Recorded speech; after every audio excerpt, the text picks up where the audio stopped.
Have you ever had somebody who wanted something from you, and so you beat it? You found a way to become it. And then they wanted something just a little more or different, so you became that too. And then they wanted something just a little more and different, so you became that too. And then they saw someone else and went away. And you think, gee, you molded me into the perfection of your dream, and now you're gone? How can this be? And what we're wanting you to realize is anytime you are trying to modify yourself from feedback that you're getting from other people, there's 100% chance that you are being trained away from your own guidance system. A lot of people, they find it easier to love others than they do to love themselves. Almost everybody is that way. And we've been saying for a long time, if you will find someone to fixate on as your object of attention and just let the love pour through you, it'll take you right in the vortex. There are so many people who are easy to love. Esther looks at these little kids, almost any little kid. They are so easy to love. And then she looks at some adults and she says, you're not at all easy to love. You should be more like that because I'm a lover and I want to love. And when you behave like that, I can't love. So it's your fault. You need to be more like that so that I can love. And we say, don't focus on them, focus on them. Well, that doesn't seem fair to use an adorable grandchild as my reason to get in the vortex and let all those people who are rotten off the hook. I think they should all change. I think they should all be adorable. I think they should be lovable. And we say, good luck on that one. It's not their job to please you. It's your job to tone yourself, to tune yourself, to train yourself, to align yourself with who you really are, you see. What people commonly do with relationships is that they try to match themselves to those people and what they want instead of to their own inner being and what feels good. In other words, if you allow it, you will let people train you away from your own guidance by trying to please them. And that's really what goes wrong with most relationships. If you have a relationship, no matter what kind, with someone, and you care what they think, so you start playing to them, you start being as you think they want you to be, and ignoring your own sense of self, ignoring your own emotional guidance, and just doing so that you do the things that make them smile and praise you, and you try to avoid the things that make them frown and criticize you, you train yourself so far from who you really are that then that's what all this stuff outside the vortex is that we were talking about, you see.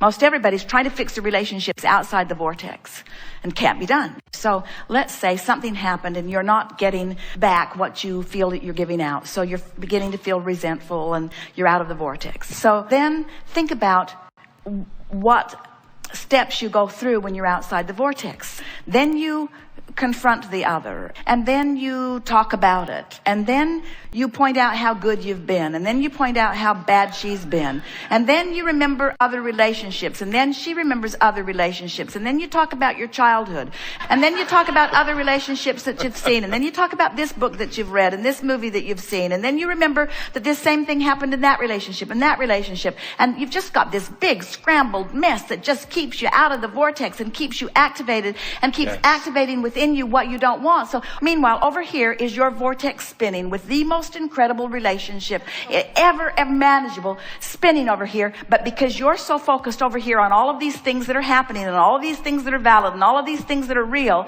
that you're holding yourself outside the proximity of your vortex. All you'd have to do is just stop doing that. Just stop doing that. Just let it go. Stop doing that. In other words, every minute that you're mad, you're out of the vortex. Every minute that you're frustrated, you're out of the vortex. Every minute you're trying to get somebody else to understand what you mean, but they can't hear, you're out of the vortex. It's all wasted life, wasted words, wasted effort, wasted. Just get in the vortex. How could I get in the vortex with what's going on? Don't think about that, but it's important. Don't think about that, but it's important. Don't think about that, but it's important. Don't think about that, but it's important. All right, think about it and stay out of the vortex. You got to make being in the vortex matter what's you said. You said to us, I give love, but I'm not getting it back. Go in the vortex. There's love there. The love is in the vortex, you see. Thank you. And so what happens? Every person you know has the potential of being so horrible you want to kill them, or so wonderful that you want to be with them forever. And the part they are showing to you is the part that is active in you. And you can blame it on them if you want. Who knows where it got started? Most of you spend your life, you started it, no, you started it, no, you started it, no, you started it. It doesn't matter who started it. We're both right there, and we're both out of the vortex. Who's going to be the one to get back in, you see?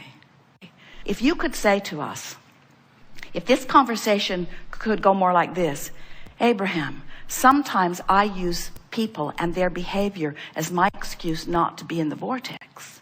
That'd be true. That's a whole different conversation than people need to change so that I can get in the vortex.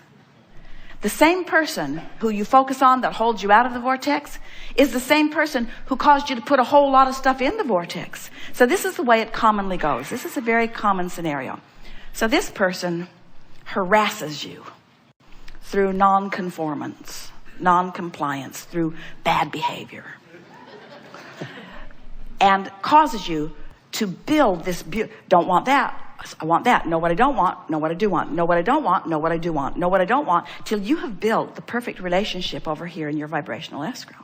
So there it is, and we know there's lots of good stuff, but this person who sort of harassed you into an improved relationship is now the same person as you're using as your excuse not to be a vibrational match to the improved relationship.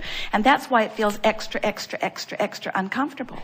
That person is the reason that you expanded here. And now you're using that same person as the reason not to take your own expansion.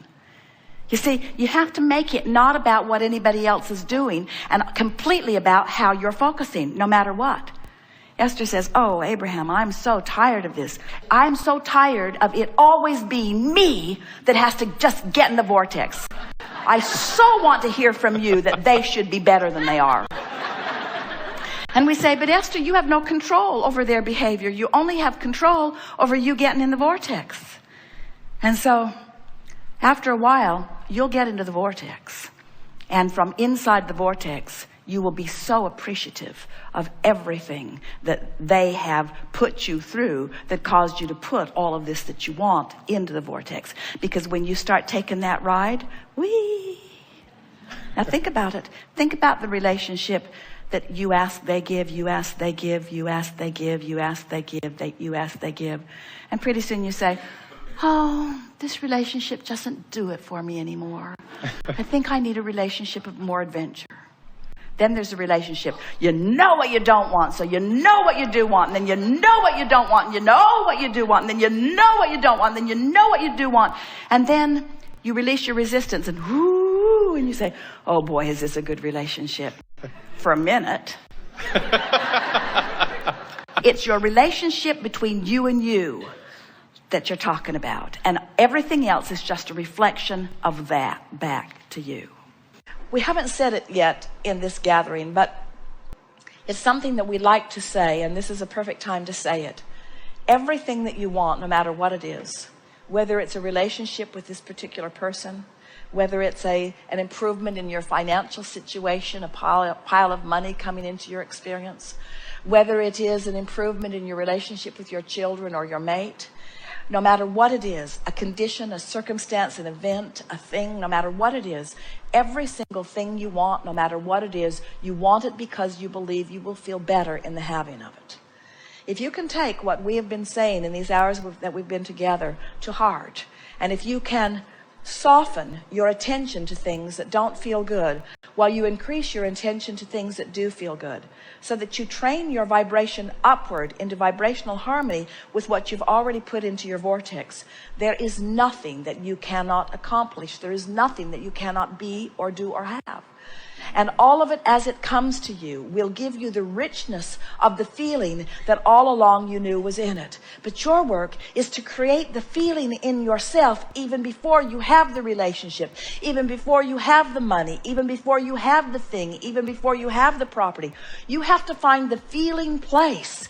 You have to deconstruct the manifestations that don't please you until you get right down to the heart of the feeling. And then from the feeling, from the inside out, build that feeling outward. And it is our promise to you. The universe will yield to you the details that match that feeling in spades. The universe will give you never ending resources to keep that feeling alive and active within you. Because there is nothing that you are not supposed to do. There is nothing that you are supposed to deprive yourself of. There's nothing that you need to defend or justify. You just can't have what you're not a vibrational match to.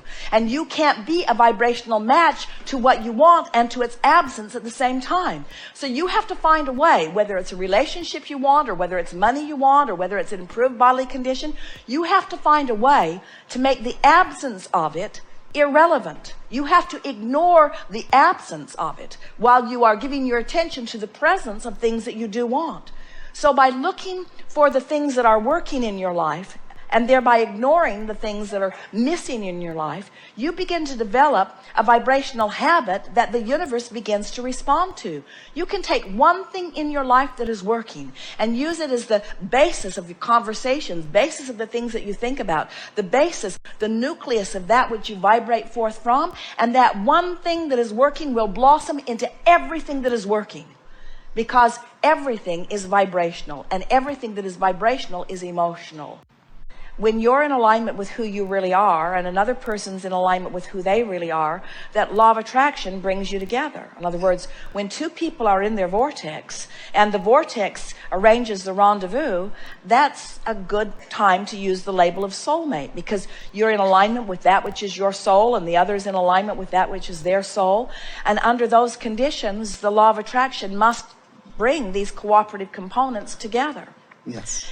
But then when you look at the reality of the world as it's manifested so far, and you acknowledge that there are other things that are already happening in terms of the relationship the other has with another person, now that attention to that detail cannot abide in the same vibration as that soulmate vibration. In other words, you just can't get there from there. Absolutely. We cannot pronounce to you that this soulmate connection that you have sometimes is the one for you to move to in terms of physical manifestation. We could not say to you that the bringing apart of that relationship and the bringing of the two of you together then is exactly the right thing to do. But we can say to you that as you stay in vibrational harmony with what's in your vortex, and through the clarity of your example, the other does too, that if you are vibrationally aligned with who you really are for a period of time, that the law of attraction will orchestrate circumstances and events to bring you together.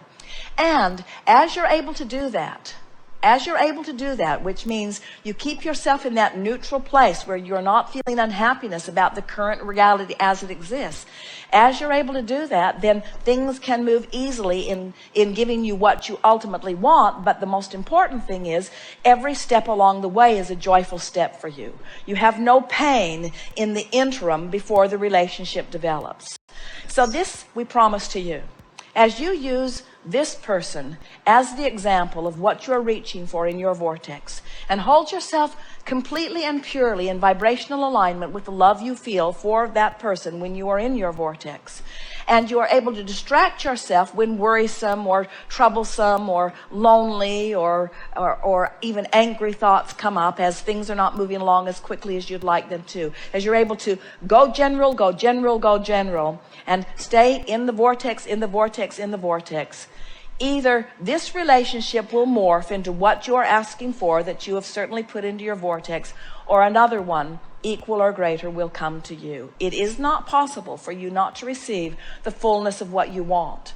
But we want all of you to understand that the fullness of what you want sometimes is not in the manifestation that you have identified.